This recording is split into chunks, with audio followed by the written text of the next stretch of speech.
Hi guys, welcome back to Story Time with me, Mr. Carr. Just thought I'd pop out before I start telling the story just to see what some of the children of my class are getting up to in these strange times. Glad to see you found some gainful employment there, Daisy. Anyway, let's go inside and continue with our story. Hi everyone, here we go again. It is time for chapter 2 of our story from Michael Morpurgo, Friend or Foe, the continuing adventures of David and Tucky. Before we get started, if you want to follow me, you can on Twitter at Mr. C. Broadwood. All of my previous stories are up on there for you to enjoy. Or if you're in my class, you can contact me via the Seesaw app.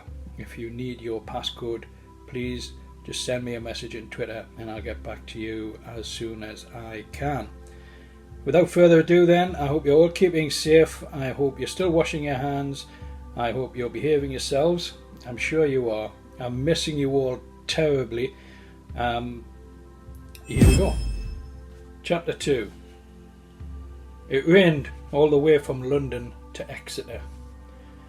Miss Roberts hardly lifted her head from her books, unless it was to pull out another packet of cigarettes from her handbag. David and Tucky played noughts and crosses until they ran out of paper, and they were left staring at the window, waiting for the next stop. David passed the time by tracing drops of rain as they ran in intricate and erratic patterns from the top of the window pane down towards the bottom. He would find 2 or 3 droplets that began life at the same time at the top, and watch them race each other to the bottom, and sometimes they would join together and plummet down in a great flood. They stopped frequently, and that did help to break the monotony of the journey. And lunch of a sandwich and a biscuit at Westbury was a chance to stretch their legs and to empty the carriage of Miss Roberts' cigarette smoke. But lunch was Tucky's downfall. He began to go white almost as soon as the train pulled out of Westbury, and a few minutes later was as sick as a dog. Miss Roberts did her best, but there were no corridors on the train, so all she could do was to hold his head while the rest of them tried to keep as far away as possible. It was all cleared up at the next stop, but the after smell still hung on, and Tucky's face was still a pale shade of green. He looked dreadful, and David tried to ignore him and to concentrate on the lines of hills in the distance. He thought it looked like the pictures of Devon he'd been shown at school, but they were still hours away from Exeter, and as the journey dragged on, his thoughts returned again to his house in Islington. Tucky was feeling better. "My mum said it won't be long," he said suddenly. David said nothing. "She said the war would be over in a few months and we'd all be home again, so it won't be long, will it?" "Depends on who wins it," David said. "We'll win it," Paul Browning said from the other side of the carriage. "Everyone says we'll win it." "Then it'll be a long war." "Who says?" Paul was sneering. "It's what my dad said," David replied quietly. He hated mentioning his father, and he hadn't meant to. He felt vulnerable now.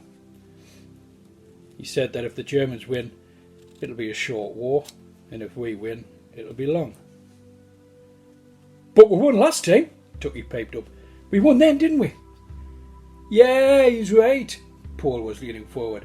"We won all right, and what you can do once, you can do again. That's right, isn't it, miss?" "What is, Paul?" Miss Roberts looked up. "The war, miss. Davy says we won't win it. You heard him, miss. We beat him last time, so we will again. Stands to reason, doesn't it, miss?" Miss Roberts closed her book. "No, Paul, it doesn't stand to reason." She sounded firm, and everyone listened when she sounded firm. "I think we shall win in the end. I certainly hope we do. But it will not be in a few weeks or a few months. It may take a long time to win. A year, 2, or 3 years. Who knows? You must understand that you will not be going home for some time. You'll have a new home now, and a new school, and it won't be easy for you, but it will be a lot easier if you can understand that you won't be going home for a long time. One day we'll all go back to Islington, but not for a long time. Understand? It could not have been clearer. David had won his duel with Paul, but it gave him no pleasure. He would gladly have lost one little argument for some ray of hope from Miss Roberts. There was none. The carriage fell silent and remained that way until the train pulled into Exeter station. It was dark already, and they were hungry. Placards were put on, cases checked, then they were on the platform and out into the cold.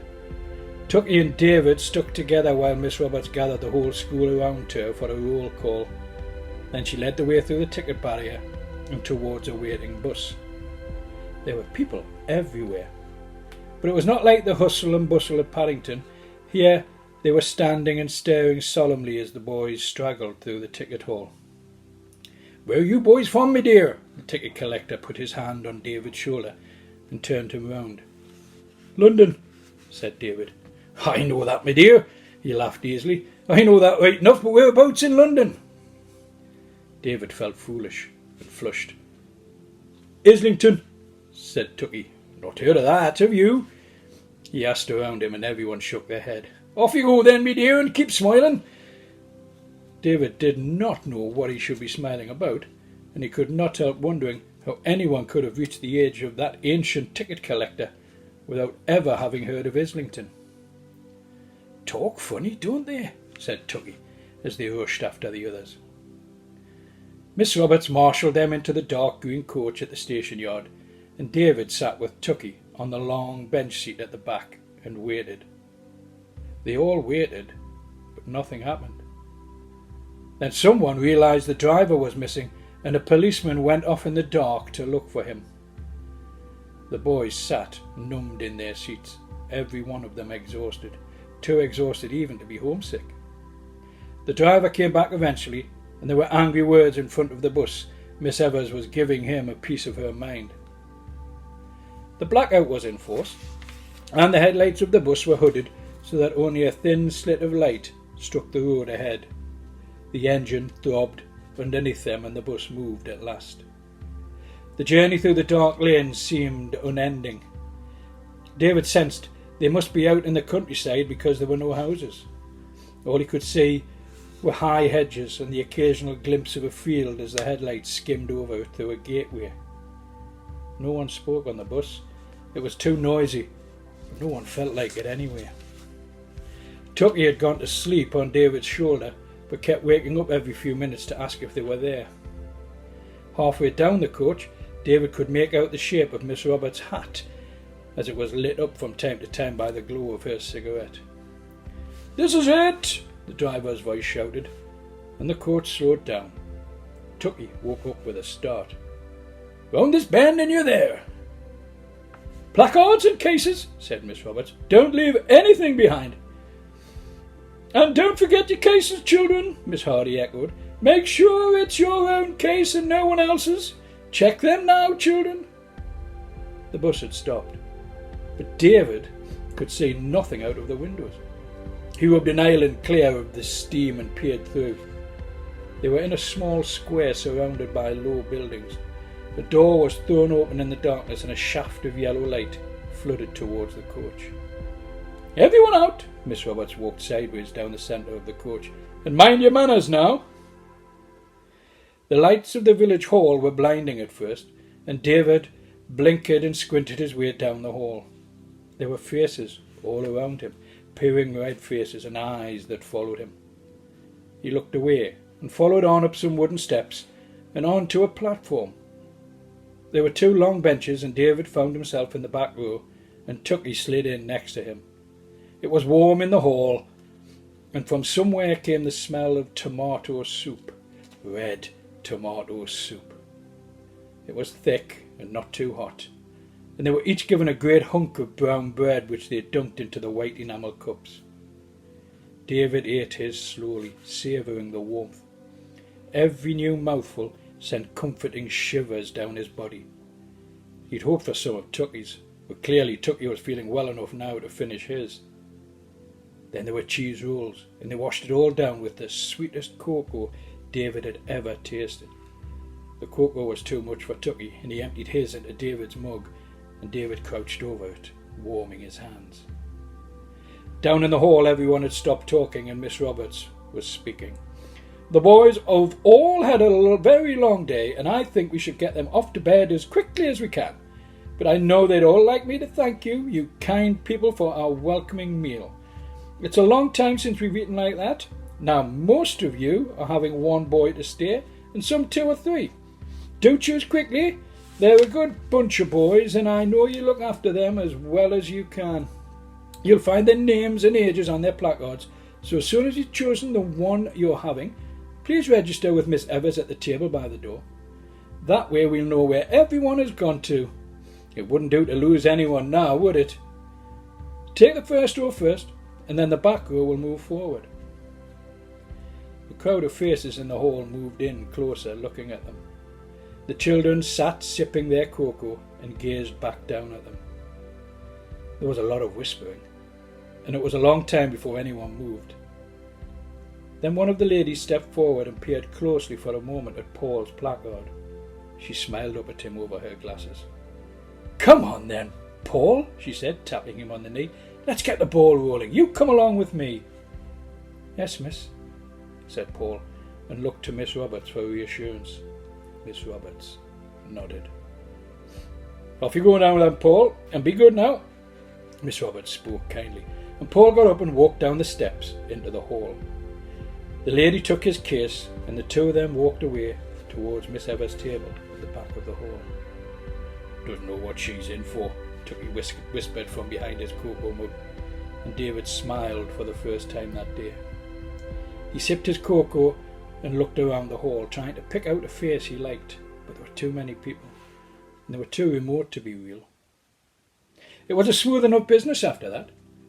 One by one the chairs on the platform emptied, and soon the whole front row was gone. Miss Roberts beckoned the back row into their places. Sam went. Billy Preston and Graham Watts went together, and gradually the hall was emptying. There was a small knot by the registration table, and Miss Roberts was with them. There was something wrong. David could tell that. Everyone kept glancing back up at the platform where David and Tucky sat side by side at the end of the front row. There was no one left. "I'm sorry, Miss Roberts," one of the ladies was saying. "I'm sorry, but there's been an upset." "They have to sleep somewhere, don't they?" Miss Roberts sounded crisp. They were speaking in that urgent half-whisper that adults use when they don't want to alarm listening children. "'Tis Mr. Reynolds out at Hamley Farm. He's not come in to collect. They were told 8:30. He was told like the rest. 'Tis 11:30 now. Can't think where he's gone to." Very good, guys. I hope you enjoyed that. That's the end of chapter 2. Join me tomorrow at story time for chapter 3 of Friend or Foe, the continuing adventures of David and Tucky. Like it, share it, add your comments on YouTube or through Twitter. You can contact me at Mr. C. Broadwood, and I will speak to you all very soon. Bye bye now.